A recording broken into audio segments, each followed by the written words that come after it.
자, 여러분들 안녕하십니까. 주식플러스 오서진 이사입니다. 자, 1월 1일이네요. 자, 다들 새해 복 많이 받으시길 바라겠습니다.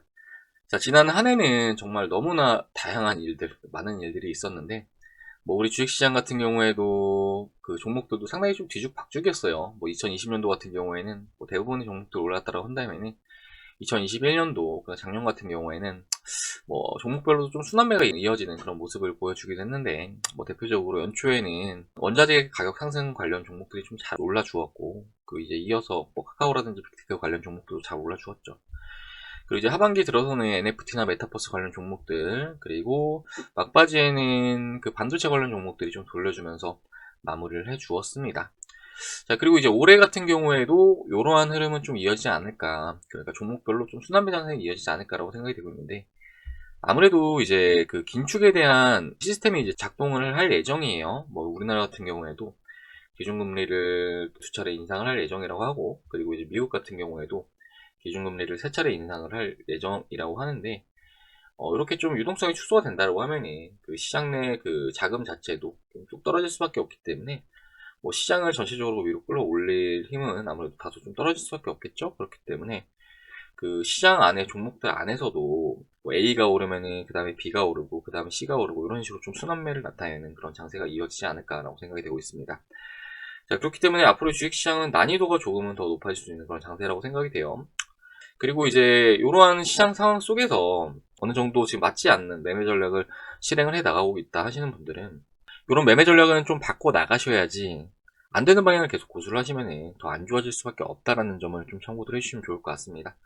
그리고 작년에 수익을 내셨다 하시는 분들 같은 경우에는 올해도 그러한 방법들을 잘 활용하셔가지고 더 많은 수익들 챙기시길 바라겠습니다.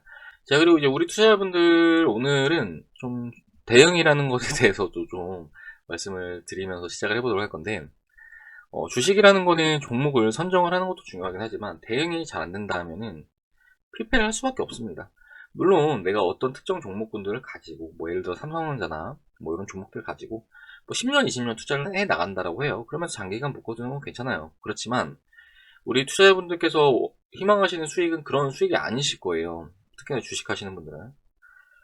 그래서 내가 만약에 액티브하게 좀 수익을 많이 가져가고 싶다 하시는 분들은 지속적인 대응을 통해서 다양한 기회를 잡아 나가야 된다. 그러니까 이제 앞에 말씀드렸듯이 순환 사이클을 잘 타셔야 되는데, 그러려면은 종목에 대해서 대응을 해야지만 현금이 생기겠죠. 근데 이런 게 꼭 어디 보면 잘못됐다라는 곳들이 있더라고요. 장기 투자를 해야 된다 이런 것들이 있는데, 그 장기 투자라는 것도요, 상황에 따라서 해야 되는 거지. 예를 들어서 2020년도에 장기 투자를 했다라고 칩시다. 코로나 사태가 터지면서 시장이 급락을 했기 때문에 가격이 상당히 좋았죠. 그런 가격권에서 거치식으로 때려 넣는다라고 하면은 얼마든지 그런 가격권에서 진입을 하면 장기 투자를 할 수 있습니다. 그런데 작년부터 주식을 시작하셨다? 요분들 그러면은 지금의 주식 단가가 과연 저렴한 단가일까요? 그리고 앞에 말씀드렸듯이 유동성이 쪼그라든다라고 하면은 아무래도 이제 모든 그 자산의 가격, 그러니까 주식도 마찬가지겠지만 자산의 가격은 수요와 공급에 따라서 이루어지게 되는데, 이제 수요가 그만큼 줄어드는 거기 때문에 아무래도 가격적인 측면에 있어서 추가적인 리스크가 나올 수밖에 없습니다. 그렇기 때문에 저점에서 물량을 많이 담으신 분들은 이런 분들은 오케이. 근데 고점에서 물량을 많이 담으신 분들은 너무 희망 고문만 당하시면서 이렇게 추가적으로 손실을 볼 가능성이 굉장히 좀 크다라고 좀 생각을 해주시면 좋을 것 같아요. 이제 관련해서 오늘 좀 말씀을 드리려고 하는 카카오뱅크 같은 경우에도 직전부터 제가 계속 대응 영상 계속 올려드렸던 종목이기도 한데, 관련해서 카카오뱅크는 제가 영상을 이제 이때부터 좀 올려드렸을 거예요. 이때부터 올려드리면서 요 라인, 캔들상으로 봤을 때 지난 8월 10일 캔들의 시가, 요 라인을 만약에 주가가 이탈한다라고 하면은 그때는 좀 굉장히 위험해질 수 있다라고 좀 말씀을 드렸는데, 그리고 나서 이후에 주가가 이렇게 쭉쭉 빠지는 그런 모습을 보이고 있죠. 자, 사실 이제 카카오뱅크라는 회사가 상장 전부터 고평가 논란이 상당히 좀 많았던 그런 종목이에요. 그럼에도 불구하고 상장 초반에 일단 흥행을 했죠. 상장을 하고 잠시 따상을 실패하기도 했지만 바로 말아 올리면서 추가 상승이 나와주는 그런 모습을 보여줬는데, 사실 이제 고평가 논란이 아니라 고평가였기 때문에 저희가 알았던 여의도 하우스들에서도 이제 이때 당시에 물량을 털었다라고 제가 소식을 전해 듣기도 했는데, 그리고 나서 추가적으로 더 올랐습니다. 그리고 이제 어떤 일이 발생했죠? 요날 우정사업본부에 1조 원 블록딜 소식이 있었어요. 그리고 나서 제가 이제 말씀드렸던 이 가격권을 이탈을 시키면서 하락을 준 겁니다. 그리고 이런 기간에도 매도를 하셔야 된다, 매도를 하셔야 된다라고 좀 말씀을 드렸었죠. 그리고 최근에는 다시금 좀 한번 반등을 줬어요. 그런데 이번에도 비슷한 사태가 일어나죠. 넷마블이 지분을 매각을 했다라는 그런 내용이 나왔습니다. 자, 이때 당시에 이제 나온 것 같은데, 뭐 넷마블 같은 경우에는 이때 전부 다 매각을 한 건 아니고, 뭐 중간에 한 번씩 지분을 단계적으로 좀 매각을 하면서 이때 전부 다 매각을 했다라는 그런 소식이 나와 주었습니다. 자, 참고로 이제 넷마블은 이번에 카카오뱅크 투자를 통해서 약 1조 원 정도 차익 실현을 했다고 해요. 1000억 미만으로 투자했다가 1조 원을 차익 실현을 했다라고 하니까 엄청나게 이익을 챙긴 건데, 카카오뱅크에 있어서 진정한 승자는 이런 초기 투자자들이 아닌가라고 생각이 되고 있습니다. 그리고 이런 투자자들이 왜 지금 더 머물지 않고 카카오뱅크를 매도를 하고 나갔는지에 대해 좀 생각을 해봐야 돼요. 왜 매도하고 나갈까요?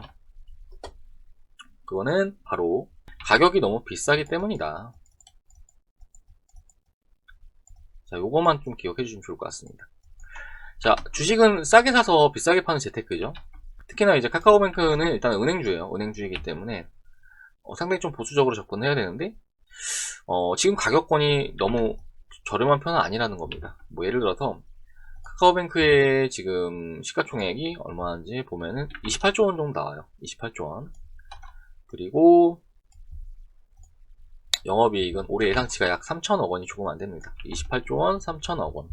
자, 기억하세요. 28조 원, 3천억 원. 그런데 뭐 예를 들어서 KB금융은 이제 국민은행의 모회사로 생각을 해주시면 좋을 것 같아요. 자, KB금융의 시가총액은 23조 원. 그러니까 카카오뱅크보다 약 5조 원 정도 더 저렴하다라고 생각을 해주시면 좋을 것 같습니다. 그리고 이제 밑으로 내려서 영업이익을 보면은 영업이익은 올해 예상치가 6조 1천억 원. 그러니까 카카오뱅크의 실적이 영업이익이 약 3천억이 조금 안 됐죠.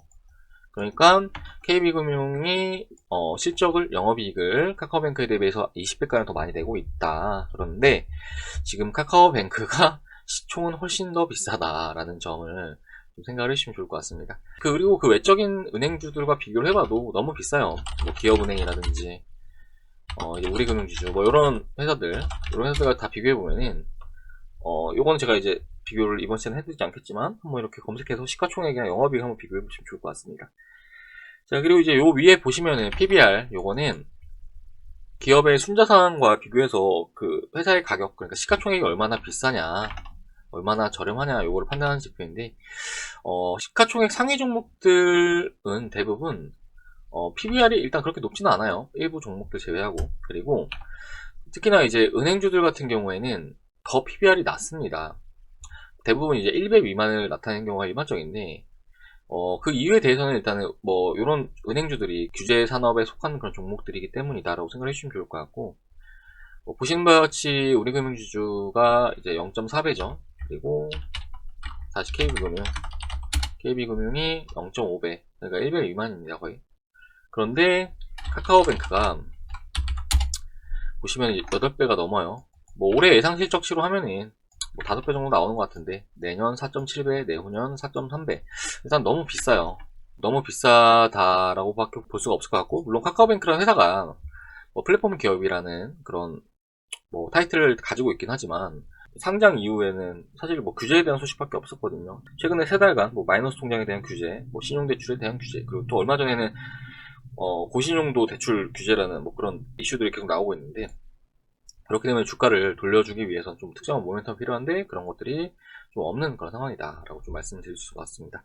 그렇기 때문에 가급적이면은 대응을 하긴 하셔야 돼요. 이거를 좀 100년 만년 끌고 간다라고 하면은 위험할 가능성이 굉장히 좀 크다라고 좀 말씀을 드릴 수 있을 것 같아요. 그리고 대응 지점을 제가 좀 같이 잡아드려 보도록 하자면은,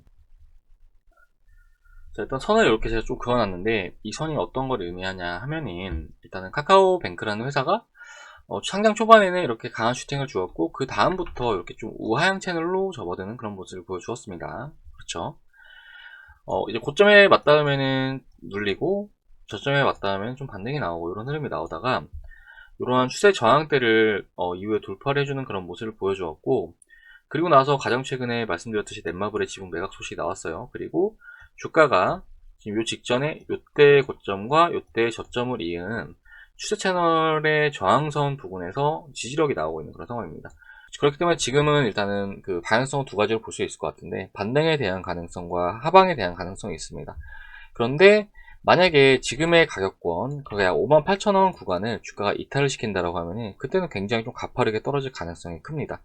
왜냐면은 직전부터 우양세를 나타냈어요. 그 다음에 잠깐 요 채널을 돌파해줬지만 다시금 요 밑으로 내려간다 하면은 앞에 보여드린 요 채널 안에서의 움직임을 나타내면서 우양세를 나타낼 가능성이 굉장히 크거든요.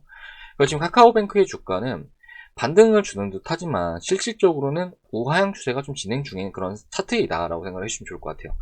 그렇기 때문에 우리 투자자분들 카카오뱅크는 리스크 관리 지점은 꼭 지켜주셔야 된다라고 좀 보여지고요.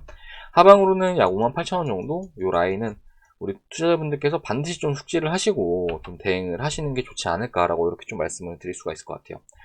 그리고 이제 반등을 혹시라도 카카오뱅크가 나타낸다 하면은 일단 최근의 차트 흐름 자체는 쐐기 형태를 나타내고 있어요. 그렇기 때문에 이런 캔들이 의미하는 바는 상방으로는 방향성이 한번 나올 수 있다라는 것으로 좀 해석을 해주시면 좋을 것 같거든요.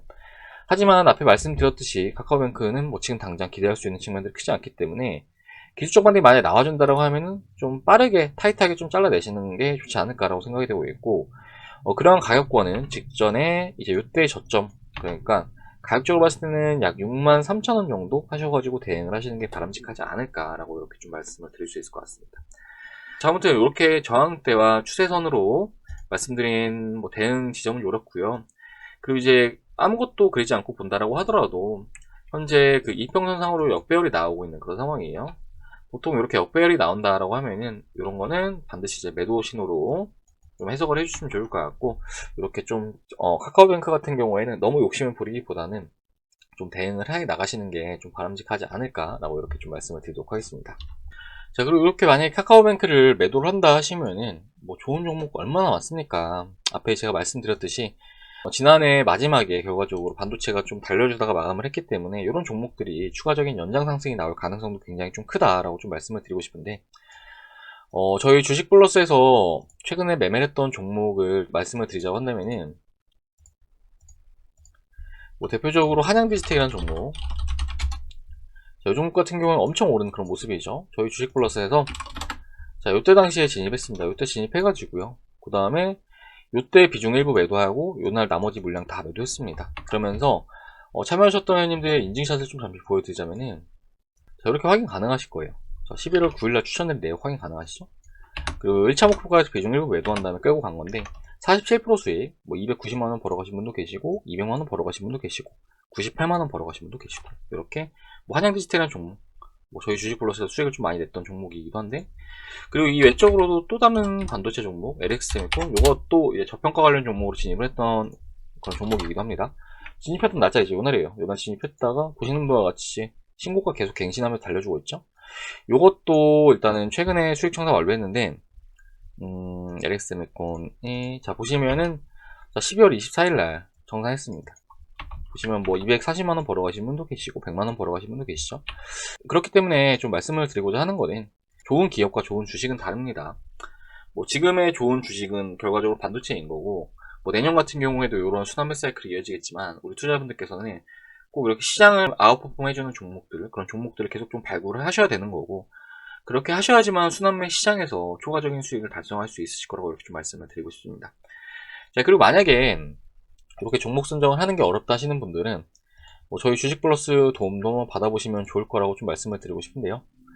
저희 주식플러스 새해 맞이 특별 이벤트를 도와드리고 있기 때문에 이러한 혜택도 좀 같이 받아보시면 어떨까라고 생각이 돼요. 관련해서 저희 특별 이벤트는 이렇게 도와드리고 있습니다.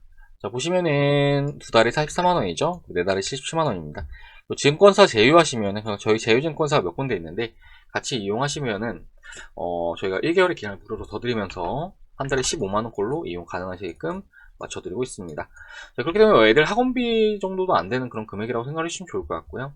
뭐 그 정도 투자하시면서 결과적으로 돈 벌려고 투자하시는 거니까 더 많은 돈, 많은 수익들 가져갈 수 있도록 저희 주식 플러스가 도와드리도록 할 테니까 뭐 보시는 바와 같이 이렇게 한 종목 투자해서 360만원, 200만원 이렇게 벌어 가십니다. 그런데 이런 종목들을 저희가 계속 들 거거든요.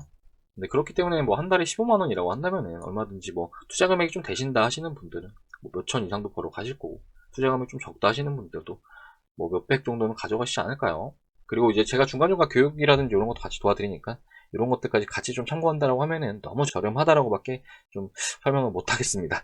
자, 그렇기 때문에 좀 투자 어렵다 하시는 분들은 오셔가지고 올해 새해 같이 해보시길 바라겠고, 가입 상담 문의는 아래 번호 010-7504-5987번으로 하셔가지고 성함 문자로 남겨주시기 바라겠습니다. 자, 그럼 이번 시간 여기서 마무리를 해보도록 하겠습니다. 올해 같은 경우에 다들 높은 수익 내시길 바라겠고, 저는 다음 시간에 또 인사드리도록 하겠습니다. 시청해주셔서 감사합니다.